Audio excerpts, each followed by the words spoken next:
to choose what's going to happen with their own stuff. Initiative that I think a lot of you are probably very familiar with. It's called Stop Killing Games. That would be a good thing. And I've followed it since its inception. I've talked about it on stream quite a few times. So have I. Though this is my first video going over it. Oh. And I regret that now because I see it wasn't going as well as I thought it was.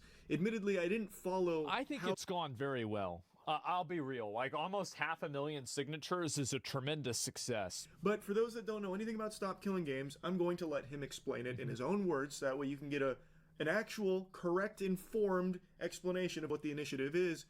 And the reason I say it like that, kind of like fucking all, pinky out, snooty, is because a lot of people don't even really know what this is because of people like Pirate Software completely misrepresenting.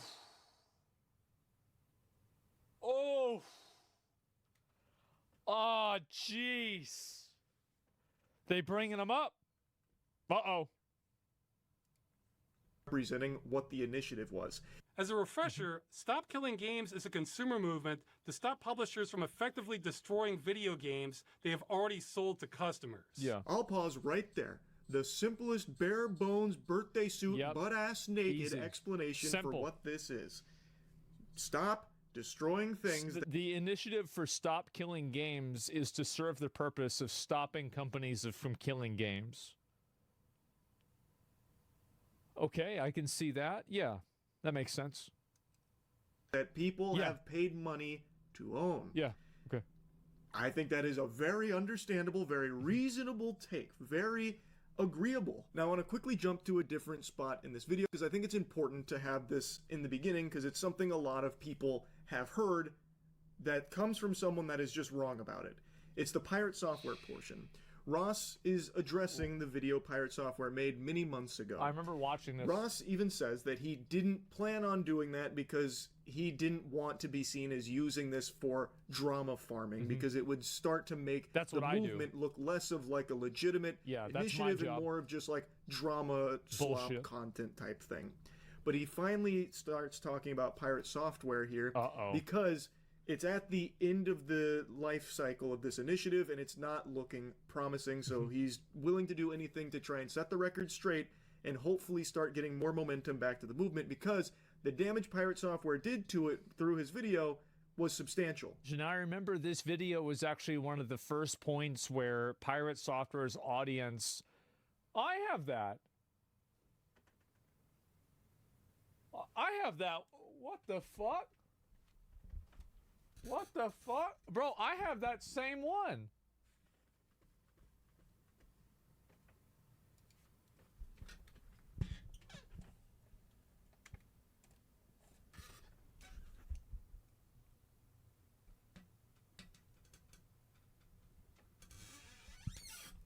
Holy fuck. I didn't even know that. Same room. Yeah, what the fuck? That's kind of damn. Is he in your house? I guess so. I guess so. Okay, so anyway, I forgot even what I was saying. Oh, yeah. So this video was very polarizing with Pirate Software's audience. And it was one of the big points where, like, I mean, now people don't like Thor, but, like, back then, people were very positive about him. And that video was one of the first points of difference that he had with his audience. You guys remember this? Not understand what Stop Killing Games is. Here it is in his words. Oh, okay, that's fine. So for those who don't understand, the Stop Killing Games initiatives SKG is basically we don't want single-player games to have DRM that the developers can turn off and thus render the single-player games inactive anymore. This is what they want to change. They need to be specific that they're talking about single-player games that do not need a server to support them. No. And as much as they want it to be about specifically games where it is a single-player game that has always online functionality, it would impact every live service game that exists. Instead of just targeting single-player, always online games. No, that's not what it is. No. Stop Killing Games includes single-player games, but nothing about it is specific to them. He completely made that up, and I have no idea where he got that impression. It's the first line on the website. Stop Killing Games is a consumer movement started to challenge the legality of publishers destroying video games they have sold to customers. But the movement includes all this stuff from earlier, and he was mostly talking about the initiative. Yes. He didn't even get the Cliff Notes summary right. Ross is correct. This has nothing to do with just single-player only games it's also that require an online connection, that when the online connection is severed, you lose access to the game. They need to be more specific in their language about it being single-player, always online connectivity games. When that's just not what it's about. Like, they're not being specific about that, because that is not what they are specifically targeting. It's the most It is about the case, whole practice of destroying games that consumers have already purchased and having no end-of-life plans for games that are being sunset. So, for example, The Crew. The Crew is an example everyone is going to reference and talk about because Ubisoft is still currently in a lawsuit battling against it for what happened with this game. Yes. I've yapped about it quite a bit, so I'm not just going to regurgitate that. I'm sure a lot of you already know the story about it. But basically, you buy The Crew, Ubisoft pulls the plug on the servers, you can't play The Crew anymore, now it's just an old wet dream of what once was. And they are facing a lawsuit, and while this is in the umbrella of Stop Killing Games, it is not the only thing Stop Killing Games is referencing when it comes to this practice. Pirate Software is so hung up on it being single-player games that people lose access to, when that is a component of it, but not the entire focus. Yeah, of course, right? I mean, obviously, that's it. Well, the short version is the initiative is about requiring publishers to have end-of-life plans for games they've sold to customers in the future. So when they shut them down, customers can continue running them without their support. So that's one thing. And this is something that affects online games and also offline games, or single-player games. Thor doesn't understand. Yeah. But he also seems to think this is about converting multiplayer games to single-player. Transitioning an entire multiplayer server-side game into a single-player video game, which means rebalancing the entire experience around single-player, rebuilding everything in the entire game. How are you going to do that with Final Fantasy XIV? You're just going to make all the raids soloable? Imagine the day that World of Warcraft shuts down, and suddenly you have to make it a single-player game for every individual that ever bought the game. That's what they're asking for. No. Because they would have to sunset live service games as a single-player experience. The idea that suddenly you need to make... I don't think that it was ever stated that it needed to be sunset as a single-player experience. I don't think anybody ever said that. I mean, again, like the publisher maintaining the server seems like that would be like a logical question that you would ask. But making every game single-player, I don't really see why you'd need to think about that, considering there's so many locally run servers for all kinds of games, including WoW. Every single live service game playable single-player offline? No, dude. Correct. No. It was implied. This part is more confusing than Finnegan's Wake, because nowhere in anything on Stop Killing Games has this even been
a talking point from anyone besides Pirate Software. I don't know where he pieced this puzzle together. Like I don't get it.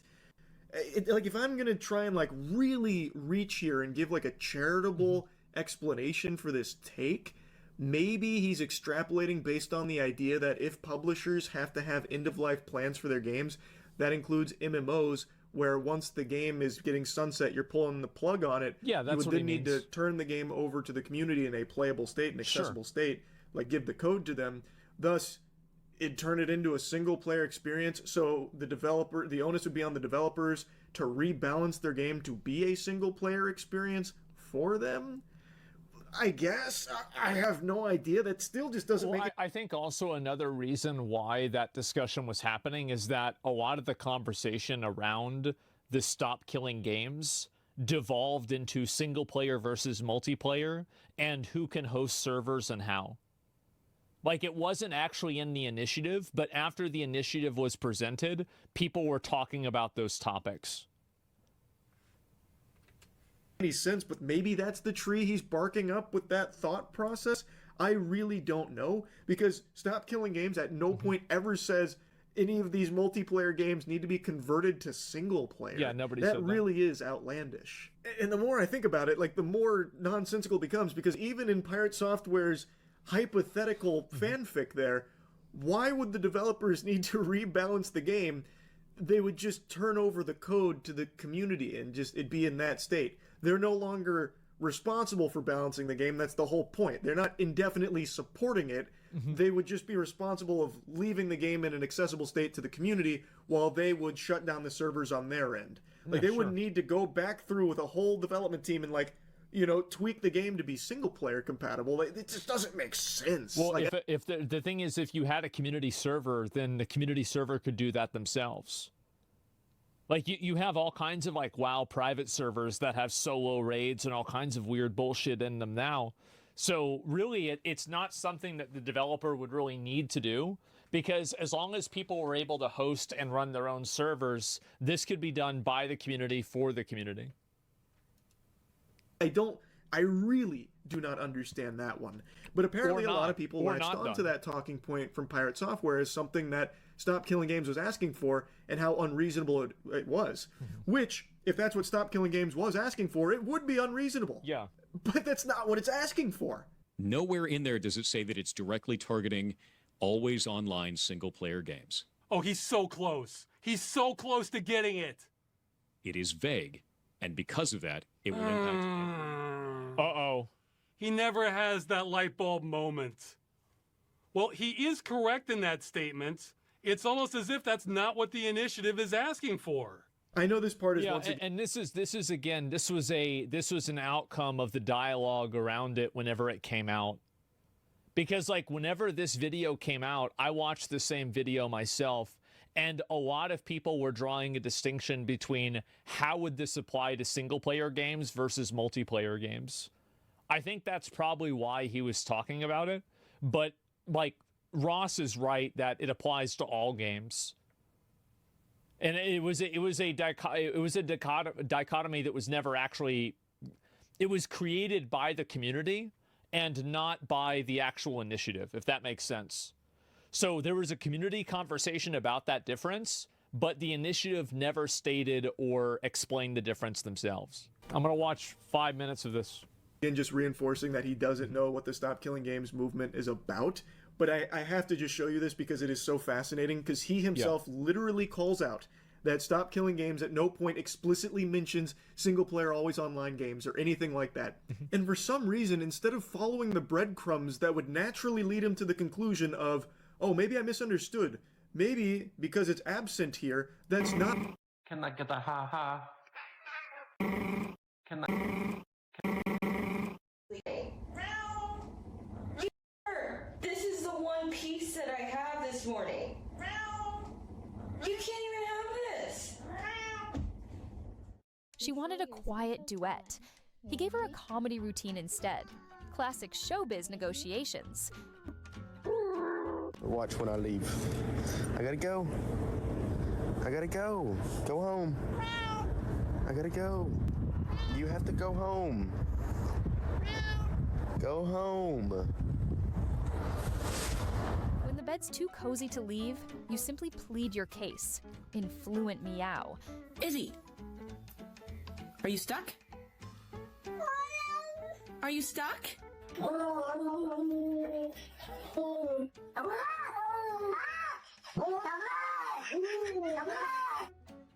¿Dónde está mi hijo? ¡Hijo! Hi. Are you guys hungry? Do you want dinner? Do you want it right now? If you're happy and you know it, say meow. If you're happy and you know it, say meow. If you're happy and you know it and you really want to show it, if you're happy and you know it, say meow. Mama? What do you need? That soft little mom from his lips, like a child calling home after curfew.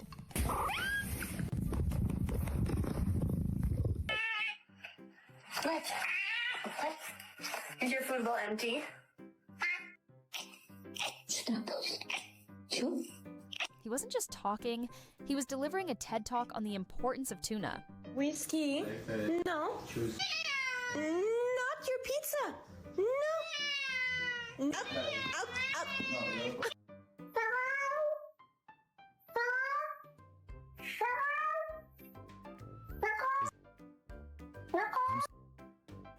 No menu, no manners, just straight to the point. Feed me now. What? What?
Hello?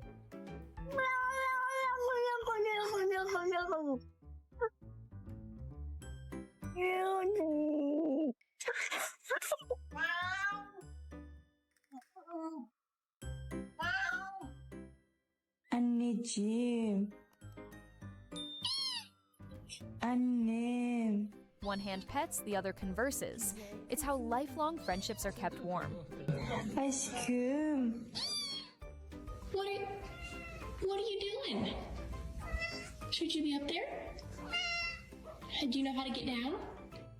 I love you. Do you know how to get down? I love you. Say hi to everybody. Hello.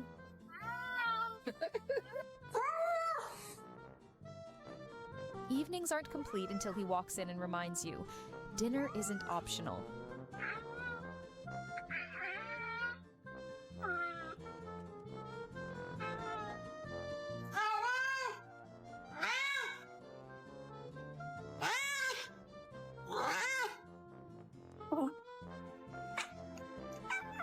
Hello, how are you? Need anything?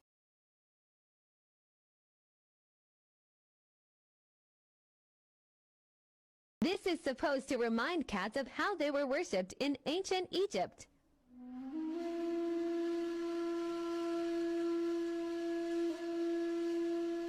This is supposed to remind cats.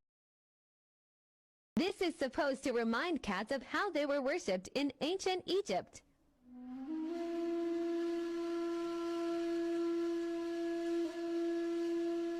This is supposed to remind cats of how they were worshipped in ancient Egypt.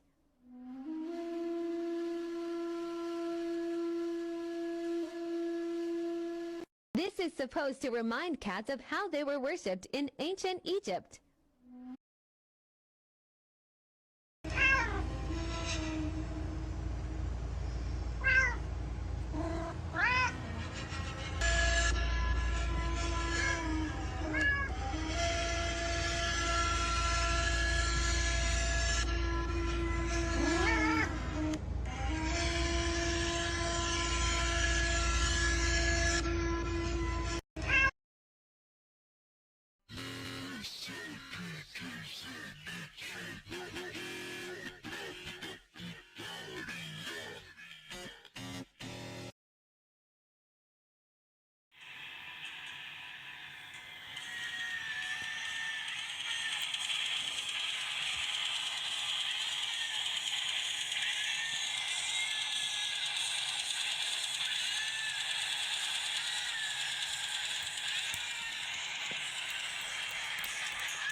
Hi, Mimi. Watch, her ears go like really far back whenever I do like the heavy metal sound. Hi, Mimi. Watch, her ears go like really far back whenever I do like the heavy metal sound. Hi, Mimi. Watch, her ears go like really far back whenever I do like the heavy metal sound.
not what this is actually about.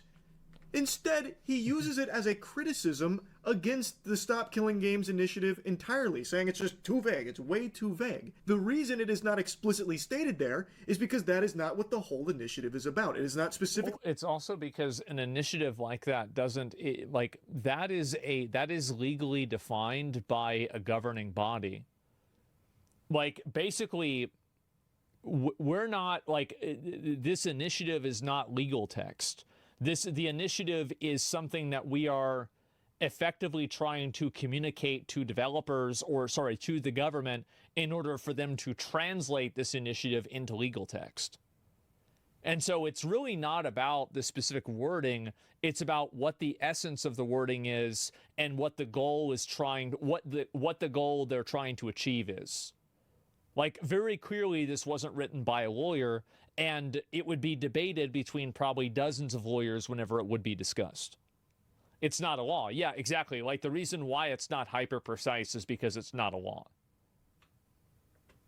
It's to start the conversation. Yes, clearly. Targeting that thing that you keep saying that it is. I don't know how that never clicked. But those were his streams with a smaller audience. What does he say in his big YouTube video with over 1 million views that he had time to research? If we're trying to kill off the practice of developers putting together a live service game, pitching it as a single-player experience, and then taking away support in the future... Yeah. Now he's changed it again and is making up how it's about single-player games are advertised. What is he doing? It needs to be specific about the business practice it's trying to defeat, which is specifically companies that are doing this under the guise of it being a single-player game, but adding online-only functionality that is not necessary and doesn't add any gameplay elements. That's the problem. No, that's not it at all. This is a really strong section from Ross here because the clips that you saw moments ago were from his stream. When he took... Yeah, I mean, I'm sure that's a component to it, but it's not the entire thing. I mean, again, like there's there would be, like, for example, the way that you would run a single player game would be different than the way that you would run a multiplayer game. Like, for example, like giving players the code for a game would be less necessary and less important if you're just running a game like Dark Souls 1 or Hades or something like that. So, like, it's just simply one permutation of it. But there's really about probably 4 or 5 of different types of games. More time to watch it and digest it, he still came back in that video misrepresenting it. Like, it never dawned on him. Like, on stream he could write it off as like, oh, he didn't grasp it at the moment, maybe later on he did.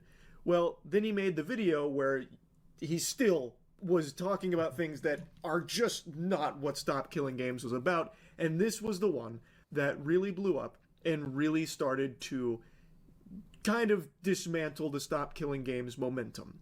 If we don't like the idea of live service games as a whole, I get it. Don't play live service games then. Don't agree to those terms. No, he's getting a new thing wrong now.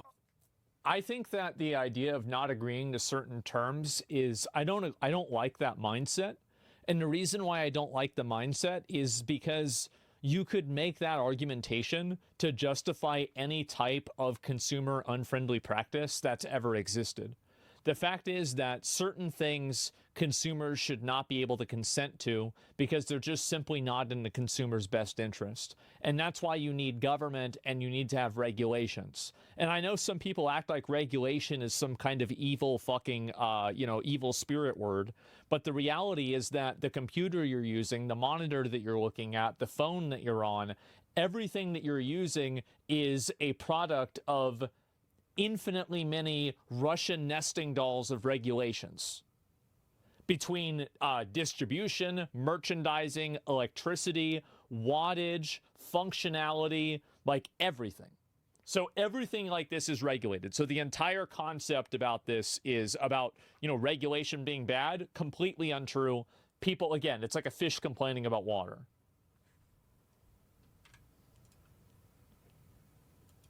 Live service games then don't agree to those terms. Yeah. No, the term he's should getting never a be new there. thing wrong now. We're not against them existing. We're against them being destroyed with no recourse for the customer. Yeah. Pirate Software then goes on to talk about like the business practice of misleading consumers into thinking that what they're buying is a product as opposed to a license to a product, which is a totally separate thing. And then he criticizes just because they rename something doesn't mean that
that's a good idea or that's good for a consumer. Maybe this is like a fucking socialism take, but if a business practice has no, if it has no upside for the customer, then I don't really think it should exist. Why should a business practice exist at all if it has no upside for the customer? Killing games for not being specific about that thing that he is bringing up, as opposed to what Stop Killing Games is talking about. So he's using that against them for some reason. And then Ross goes into like the license talk. Our problem is not with licenses failing to inform people. Blizzard says they can take away your purchase for no reason. Yeah, I think that's bullshit. They shouldn't be able to do that. If they do, they should have to give you your money back. There's somebody saying they don't have enough knowledge to understand the problem. This is about giving away the code. So this is one thing that a lot of people might not understand is that you don't need to be an expert in coding to realize that you're getting scammed. Just because somebody knows a lot about coding and they understand it better than I think Pirate Software probably understands coding better than me, Ross, or Charlie. I would assume that to be the case. But again, think about how many other things we don't know a lot about. Like, we don't know how to make a car. We don't know how to make an airplane. We don't know how to do any of this. But does that mean that we can't ask for safer cars and safer airplanes at better prices that are reasonable? No. Or medicine or something like that. So the reality is that, yes, while somebody might have more knowledge in the topic, that doesn't necessarily mean that that knowledge overrides other people's desire to be treated fairly. And I think if you applied this logic to other situations where people don't have that knowledge in, it would become immediately true that that's the case.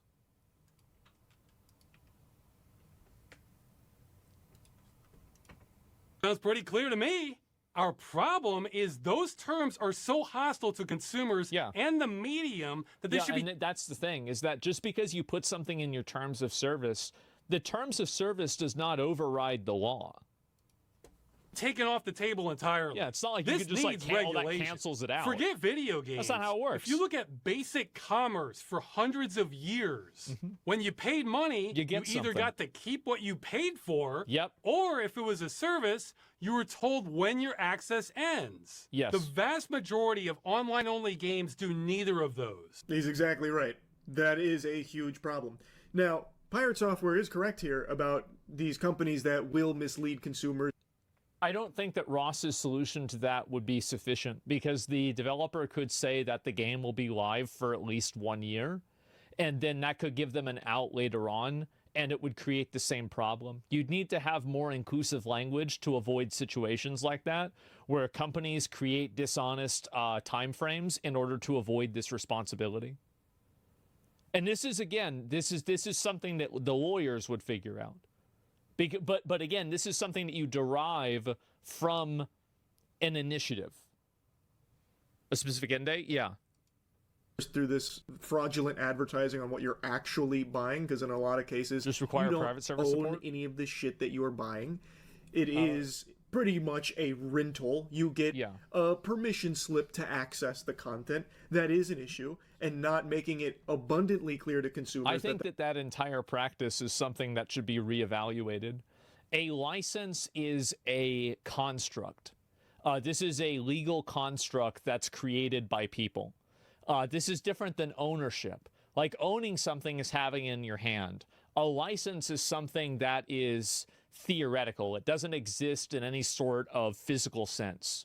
And because of that, I think that we should really reevaluate what a license means.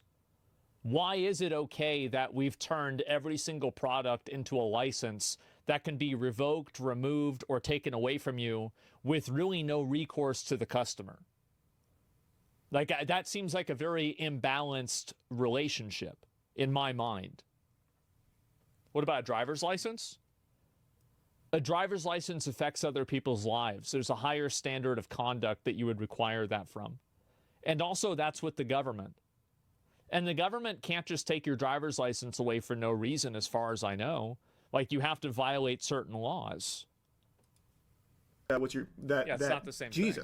that that is what you are buying is a problem, and so too is the actual agreements, as Ross demonstrates with Blizzard, where it says they can just completely terminate it for no reason at all. It really does go against the basic idea of commerce entirely. Video games are in a totally different ball game, and so are movies when it now comes too. to that, because half the time you don't realize that you're just buying an admission ticket to a game. You're not actually buying the game. You also don't know how long that's going to last. Again, to go back to Concord, that shit lasted less than a fucking, fucking rainstorm, basically.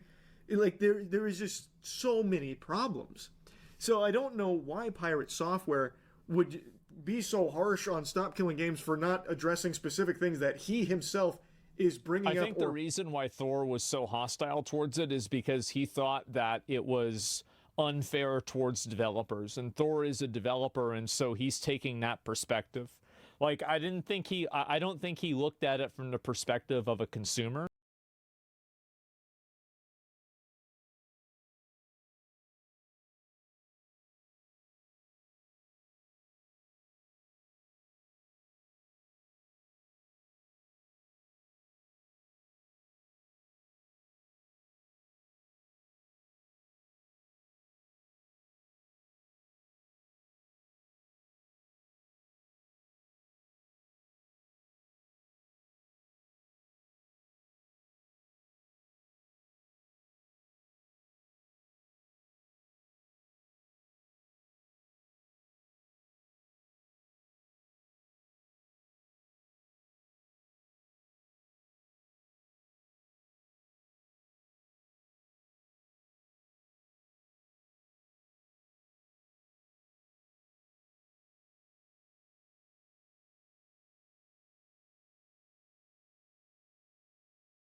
But he looked at it instead from the perspective of a developer, which, again, that's going to be an unpopular opinion to have, because most people that consume content about video games aren't developers, they're players.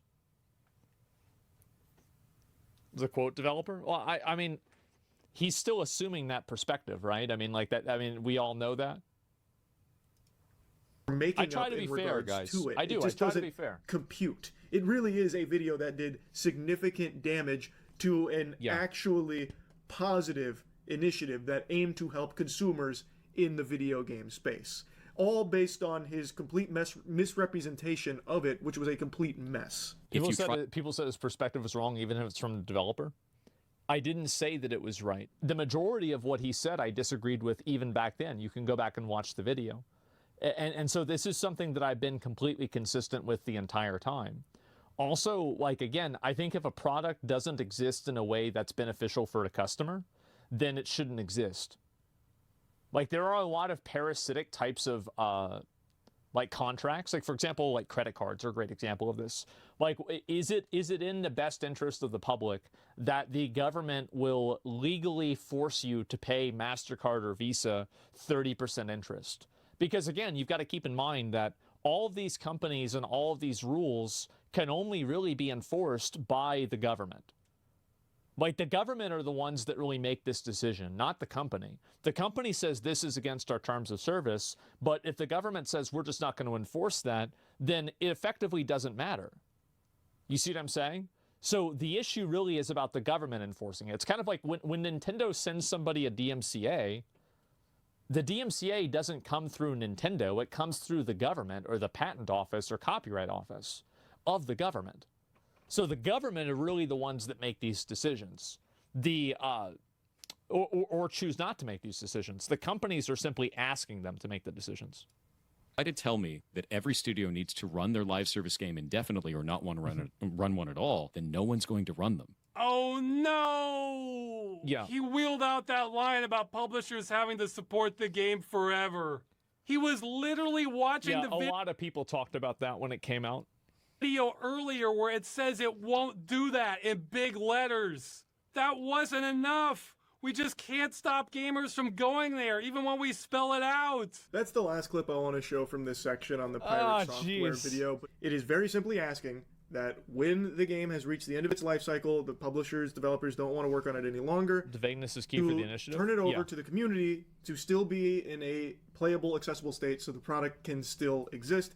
There is some more nuance, obviously, to how that works, given like publisher developer licensing and a lot of like the code, the binary, that kind of thing. There is a lot at play. I'm not sure if I agree that the companies should have to relinquish the code. I'm not sure if I agree with that. I think that might go too far. I'd really have to think about that more because there's a lot of proprietary code and things like that. That would make no sense. Yeah, I think that would be too much. As mentioned in the beginning, most of Stop Killing Games hasn't been successful in getting change. And Ross has dedicated so much of his life to this, and it's clearly taken a big toll. It's been a lot. Now he's doing everything he can for this last ditch push to try and help. And there are two big things coming up that can do so. What are they? It's what I linked at the very beginning of the at the very beginning of the video about the resources in the description. It's in regards to this. One is for the UK to sign a government petition to bring this issue before Parliament. Though, keeping it real, I'm not terribly optimistic about this one, since the government response has been a mess by every definition. But the one that has a lot of power, so much so I think it could change the course of gaming history, is the European Citizens Initiative. Now, I said I'm approaching this like a time traveler because with the trajectory we're on, these are both going to fail. Again, this one is crazy powerful, but the hurdle we just couldn't get past was that it requires 1 million signatures from citizens of EU countries. And we've only made it just under halfway. Yeah. What a lot of people don't realize is that in the EU especially, it's almost a state of lawlessness regarding the practice of game destruction. Is that the vast majority of games with an online... I feel like this is the case everywhere. Like, it's kind of like an uncharted territory. Because, like, we're just now entering into the phase of live service products going into service. Or things that you buy through a license on the internet that disappear. Like, really, it's kind of a new phenomenon. Because, like, in 1995, for example, you would rent, a VHS tape of fucking, I don't know, Ben-Hur from, what do you call it? I don't know, like, I'm trying to think, a Blockbuster, that's the one. And like, you would just take it and you take it back, right? It's very simple, it's easy to understand. Or you would buy the movie and then you could just simply watch the movie when you would want. And so now you have all of these complexities, and I don't think that the law has caught up to the culture around these complexities. That's fundamentally what the problem is that the technology has advanced way faster than the law has. Say they can be terminated at any time for any reason. Or Blizzard likes to say any or no reason. But according to the EU Commission, that might be a violation of Directive 93/13 EEC, which protects consumers against unfair terms and consumer contracts. Yes. So this is again what I was saying. The idea that, oh, you signed up for this, so it's okay, that's bullshit. That's not how it works. If that term is unfair, that means that part of the contract is null and void. he goes on to explain how powerful that can be because of what a mess that is. Because there is so much gray area with how the video games currently operate in regards to those protections, it would be a legal headache that would require an analysis of the laws or implementation of new laws that could lead to, hopefully, an improvement. And that's the goal. But that's not something that anybody in this video would be able to do. This would have to be defined by people that have extensive understanding of copyright and IP law. And basically, lawyers and politicians would have to come to this conclusion. The initiative is just simply to bring awareness to the issue. It's basically saying we have a problem, but it's not giving a solution. Comes to gaming. So the big hurdle was the signatures, needing 1 million, and currently it's at like 460,000, so it doesn't reach the threshold. I've been very vocal from the very beginning about how little faith I have in petitions, but that's just from the perspective of an American. In America, petitions are more worthless than toilet paper.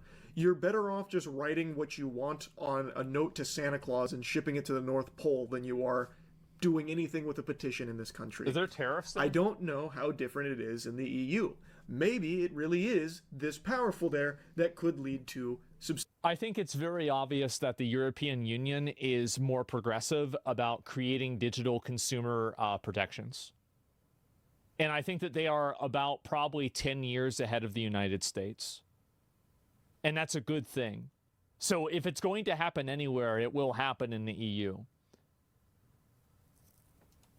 Substantial change and improvement when it comes. And by the way, this is something that makes things better for everybody too. Because as soon as this is made available and made evident to everyone, then we can all see, hey, yeah, by the way, this is actually something that's very beneficial. This is something that's great.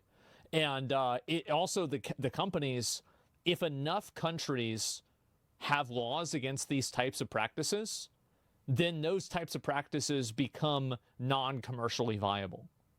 And as soon as that happens, that's whenever games change for everybody. The games and preservation and all of what we've already talked about. I think EU does a really good job on this. I mean, that's really all that's left for the Stop Killing Games initiative, which sucks, but that's the position that it's in, unfortunately. And I wanted to talk about it because I really want to see something change with the games industry. I've said that so many times recently, but it's in such a sorry state. I mean, I'm talking big budget AAA space. Indies, I think, are absolutely crushing it. Absolutely. I think big budget AAA games right now are in a transitionary period. And it seems like also one of the big reasons why I think AAA gaming right now is suffering is because it's subjected to something that's very upsetting to someone who has a monopoly, which is competition. When you have Chinese developers, Korean developers, and now Indian developers, and of course, obviously, you have some European developers. European is the West, but like again, like I'm talking primarily about America. You have people like the Warhorse Studios that made Kingdom Come Deliverance 2, or you have Sand, it's not Sandbox, it's Sand something Interactive that made Expedition 33. So that's really what I think is happening, is that you're having more of these companies come in and compete against the Sandfall. Yeah, there you go. Sandfall Interactive. You're having them compete against these traditional studios, and the traditional studios are just simply too big or too large to compete. That's what's happening golden right now in the golden age of indie games. But overall, in the big budget games and the way the industry keeps pushing things, it sucks. So I wanted to talk about Stop Killing Games here. Hopefully things can turn around and maybe a huge W's around the corner for the Stop Killing Games initiative. We'll see. But anyway, I want to commend Ross for his hard work spearheading all of this for so long. Ross has done a great job. And that's really about it. So, yeah. Yeah, no, I think this is definitely true, and I'm very glad to see this. I think this is it's a great thing, and I'll also link the petition so you guys can take a look at it as well, and we can get an idea of how many people are actually signing this. And so, where is it? Right here. There it is. 50. Wow. So now it's actually, I guess it's achieved a second wind with this new conversation about it. And there's the thing right there. If you're a European citizen and you care about this this issue, again, the solutions provided by Stop Killing Games might not necessarily be what the most reasonable and the best solutions could be, but at the same time, it's something that, you know, at least is a good start. Well, anyway, thanks for time for telling people, and obviously, you know, Ross responded, thanks for time for telling people about this, or anyone didn't want to watch the video about it. We require EU publishers to having end-of-life plans for the company, and I think Pirate Software responded to this on Twitter, didn't he? Been reading through all the posts against me on my stance against Stop Killing Games initiative. Tons of people calling me a liar, that I misrepresented the initiative. Also, lots of content creators dogpiling to get their pound of flesh. So let's dig into what I said. I put out 2 videos. Monetization on these videos is disabled, so it's not a ploy to increase revenue. In the first video, I go through what an initiative is, how it's not a law, and how it's starting the entire process. Bring up the crew. Okay, so I also harshly critique Rosh Scott's wording in the videos because they disparage the lawmaking process and the lawmakers, which doesn't benefit players or movement in any way. Sure, that's fine. Now, I think this is all kind of beside the point, but sure. I mean, you're going to have a million debates and arguments about like what the right way to say things is.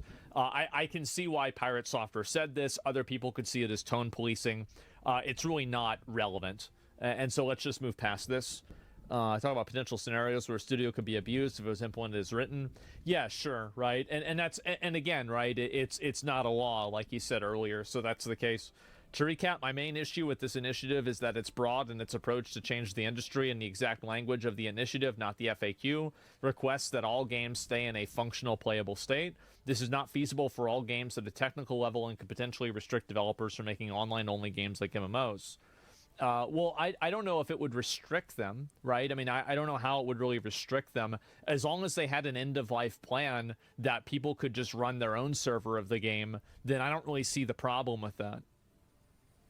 Yeah, I'm not really sure about that. Then don't make games. And also, like, by the way, I mean, maybe there are some things that shouldn't exist in a certain way because, you know, it's just not something that's good for the consumer, right? I mean, I think that's the main thing.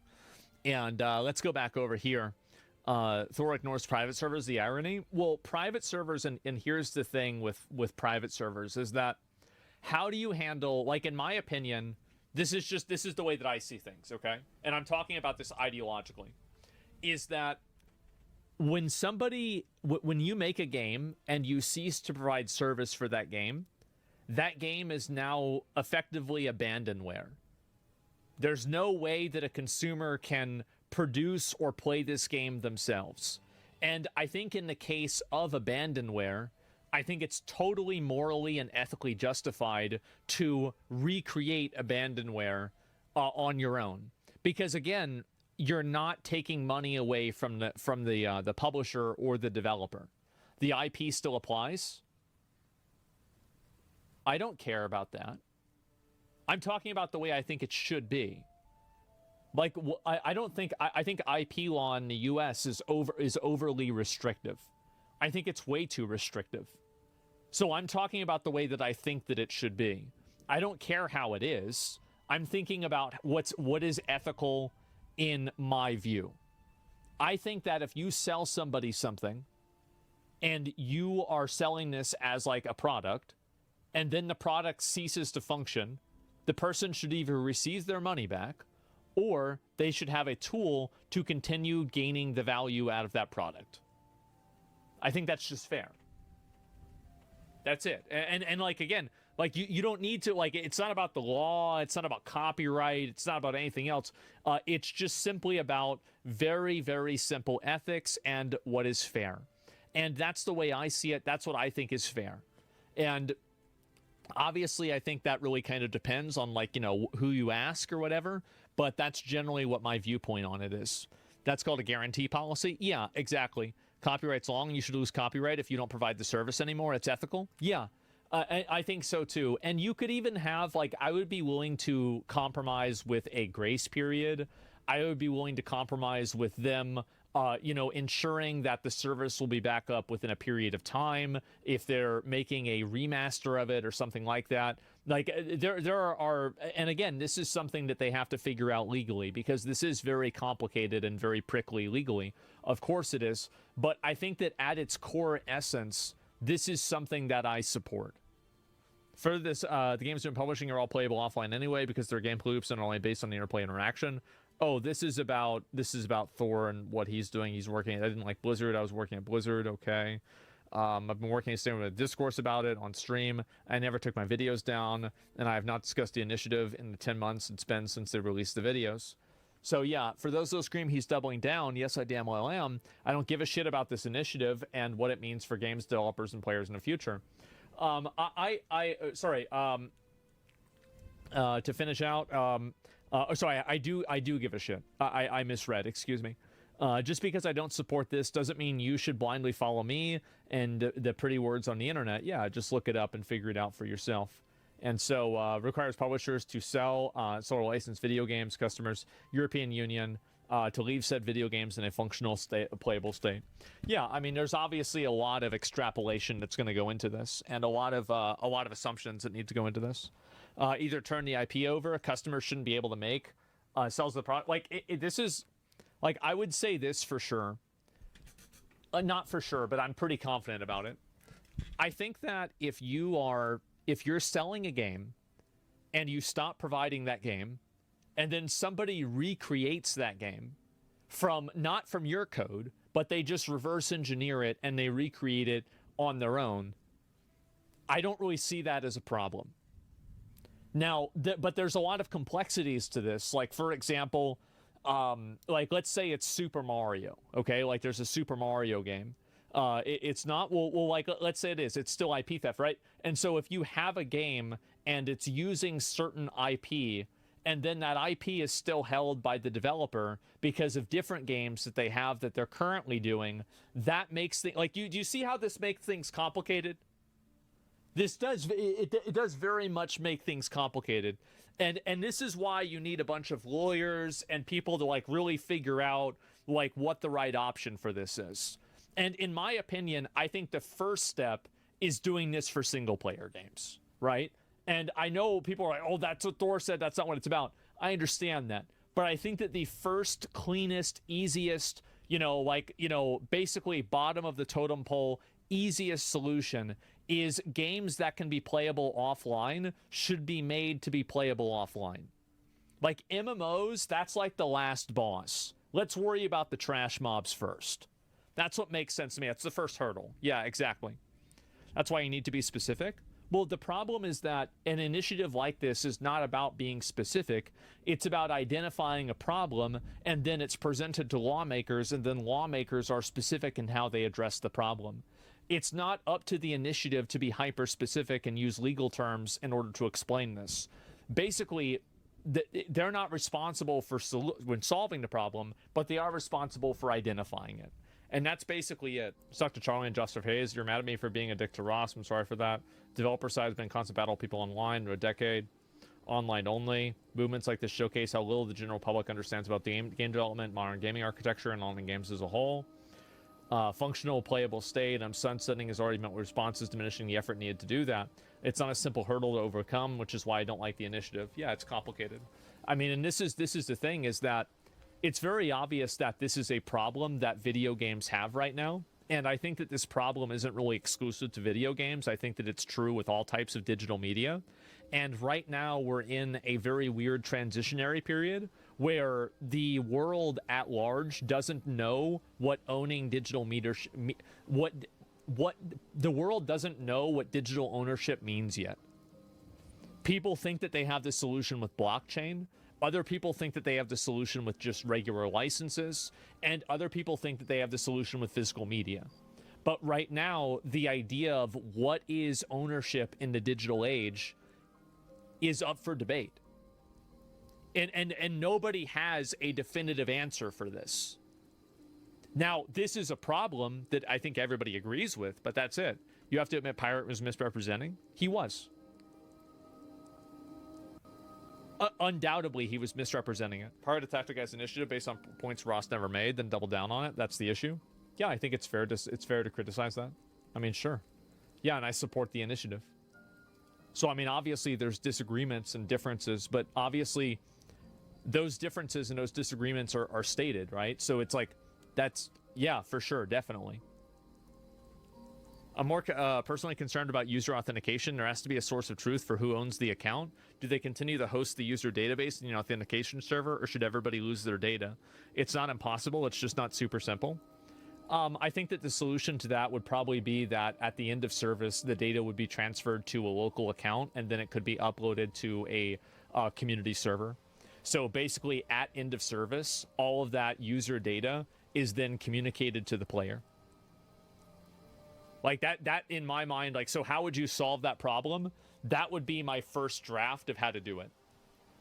Now, maybe that's not the right option, but like that would be like, if you're asking me right off the top of my head, like, how would you solve it? That would be how I'd solve it. How is digital ownership up for debate? Wouldn't the logic of physical ownership apply to digital ownership? I think so. No, because digital ownership is oftentimes not ownership, it's licensing, which is what the difference is. It's like Photoshop or something like that.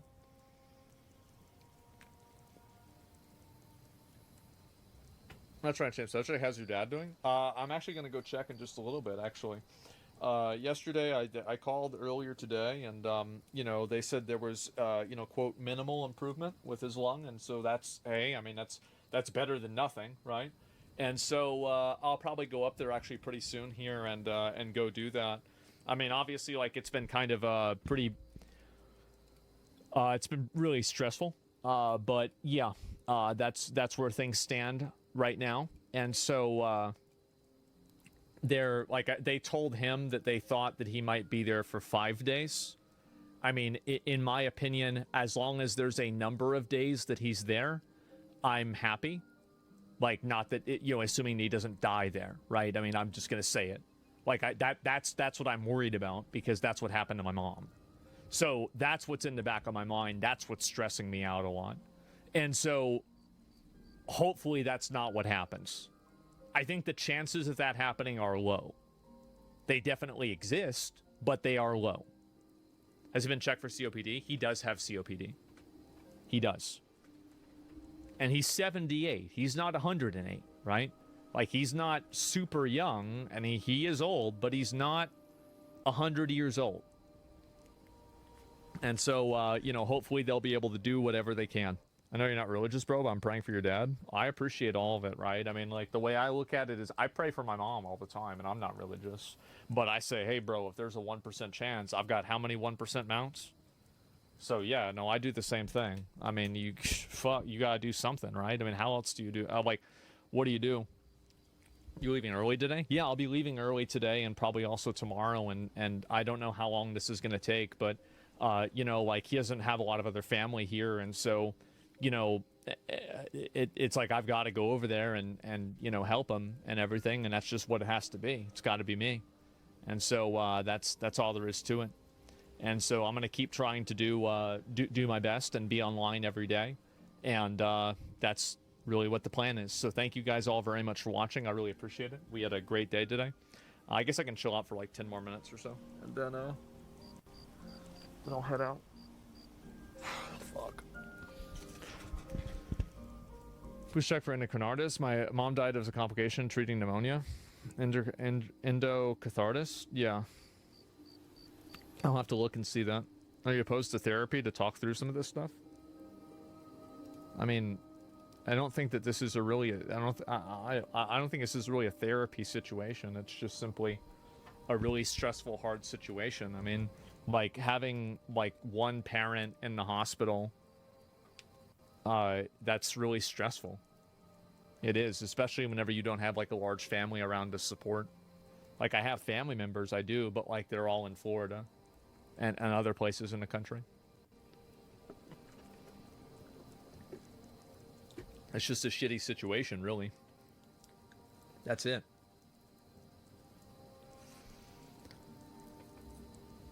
This definition of a therapy situation, it's not a weak thing or anything. Yeah. Is home care possible? We'll see what happens. I think that in the future, I'm probably going to look to make sure that, I mean, because the odds are, I mean, if he gets out of the hospital from this one, he'll probably have to go back eventually, right? And so how to approach that in a better way next time, I don't know.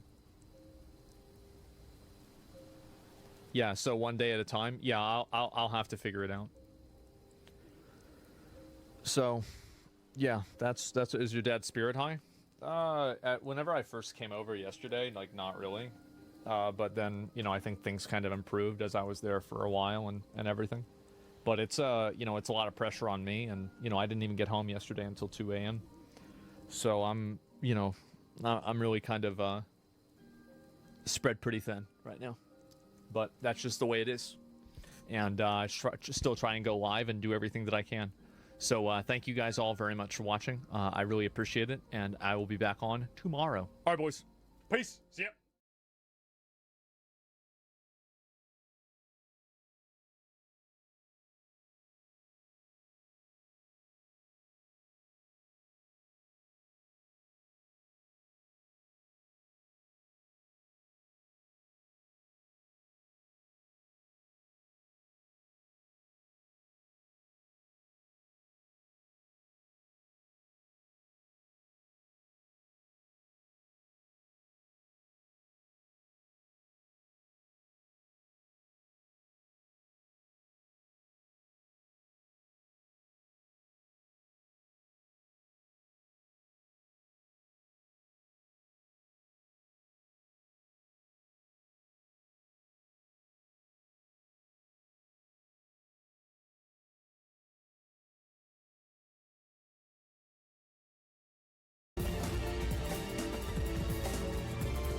Yes, to start, so to those of you that were here the other day when I was playing Outer Wilds, completely unprovoked, completely unprovoked while I was playing Outer Wilds, I had a guy come into my stream. His name is T-Mall, and he came into my stream unprovoked, and he started donating.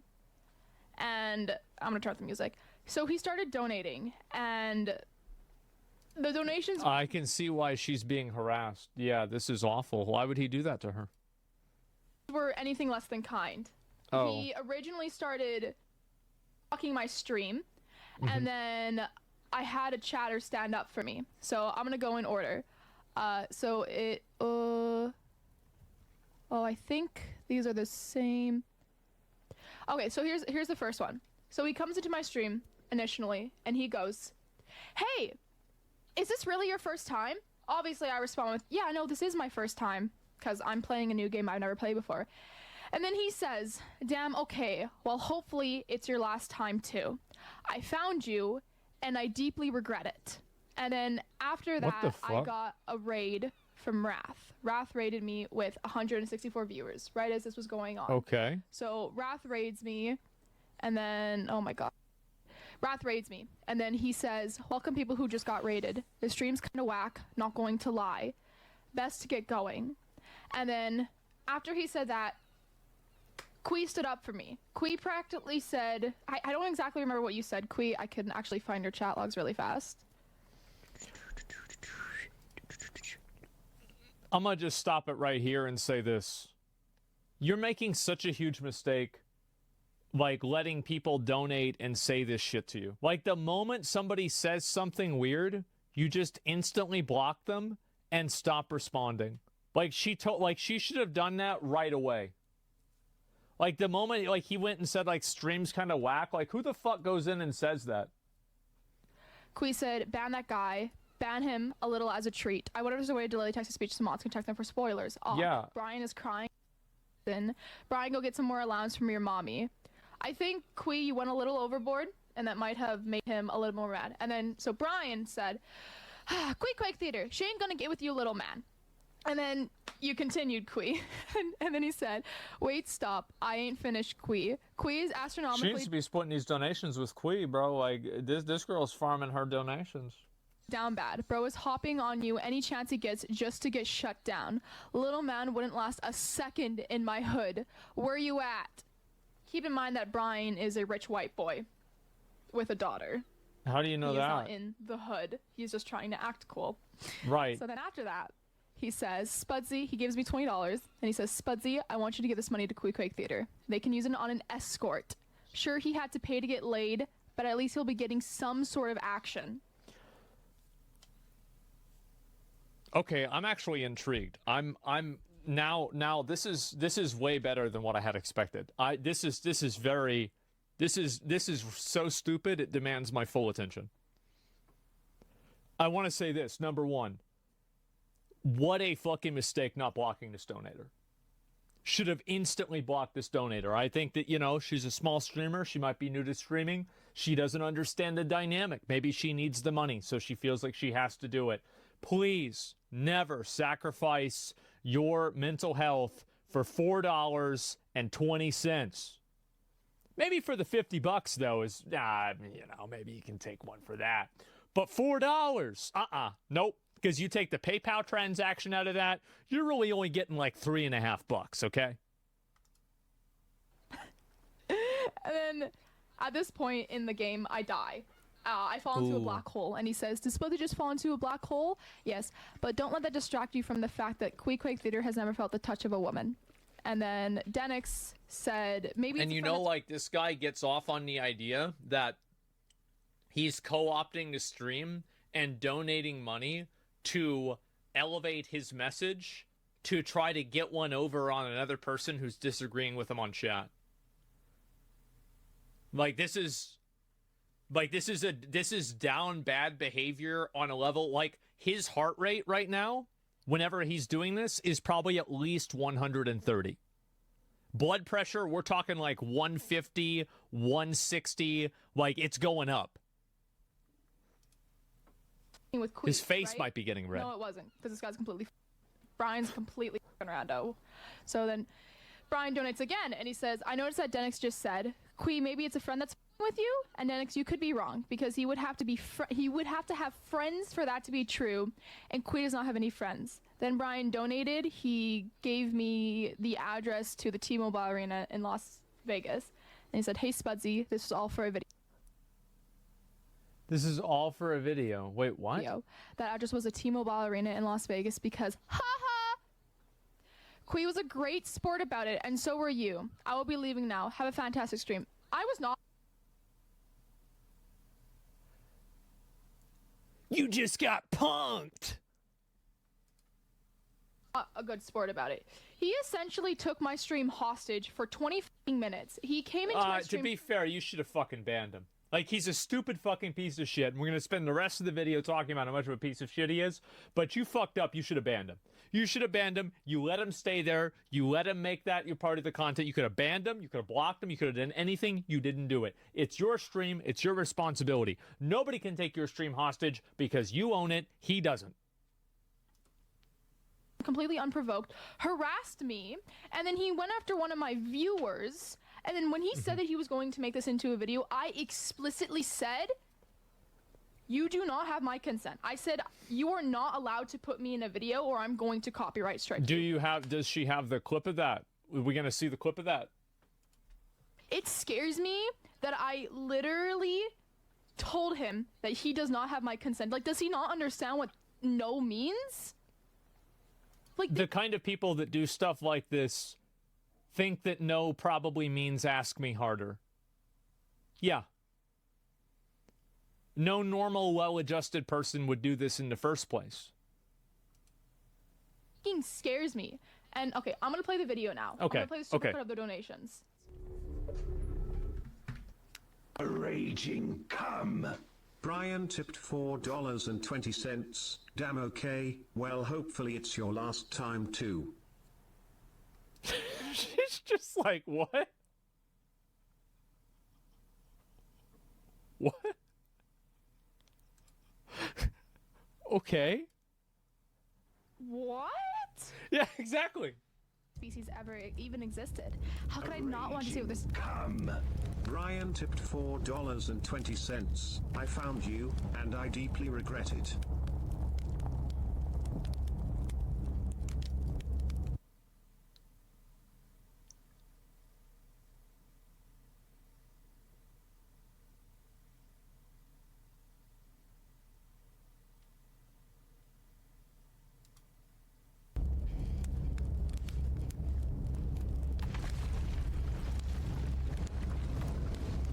guy's like, what the fuck? What? Who's this loser? Oh, hi, Raph. She's just like, she doesn't even know what to say. She's like, oh, thank God, something else happened so I don't have to address this. Oh my God, I gotta take a piss. I'll be right back, and then we'll wrap the rest of this up. This is crazy, dude. She's giving him the reaction that he wants. Well, I mean, what are you supposed to do, right? I mean, and this is, you've got to remember, like, these are like the first few messages. This isn't like 3 hours into it or like, you know, anything like that. This weird boy is just sitting in here sending messages for money. It's like, at least whenever Mr. Beast does this, he donates like a good amount of money. Like, this is nothing. Oh shit. Hi. Hi, how was your stream? I looked for a bit while I was getting ready for the day. Hi. I am playing a game called Outer Wilds. Yeah. Raging come. Fuck Brian tipped $4.20. You do you spoons.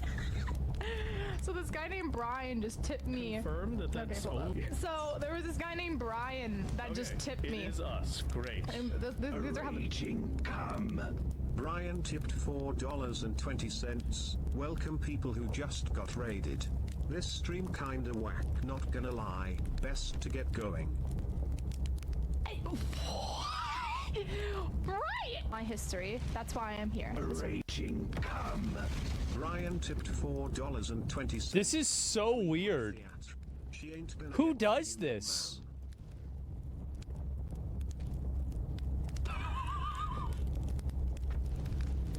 One guy. Raging come.